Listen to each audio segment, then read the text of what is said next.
നഗരങ്ങൾ പിറക്കുന്നതിനു മുമ്പ്, ജനക്കൂട്ടങ്ങൾ നിറയുന്നതിനു മുമ്പ് ഈ ഭൂമിയുടെ നിശബ്ദതയിൽ ഒരു ശക്തി ഉണർന്നിരുന്നു.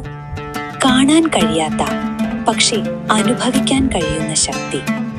കാറ്റിന്റെ ചൂളയിൽ, മഞ്ഞിന്റെ മറവിൽ അവളുടെ സാന്നിധ്യം മറഞ്ഞിരുന്നു. അഗ്നിയിൽ നിന്നുയർന്നവൾ, നീതിയുടെ ജ്വാലയായവൾ, അനീതിയുടെ മുന്നിൽ നിശബ്ദമാകാത്തവൾ.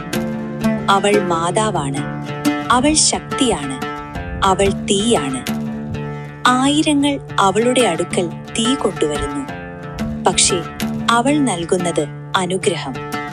പുകയുയരുമ്പോൾ, പ്രാർത്ഥനകൾ ആകാശം തൊടുമ്പോൾ അവളുടെ ദൃഷ്ടി എല്ലായിടത്തും എത്തുന്നു. അവൾ ഒരിക്കലും പോയിട്ടില്ല, അവൾ കാത്തിരിക്കുകയായിരുന്നു. ഇപ്പോൾ ആറ്റുകാലമ്മ വരുന്നു. വിളി കേൾക്കുന്നുവോ?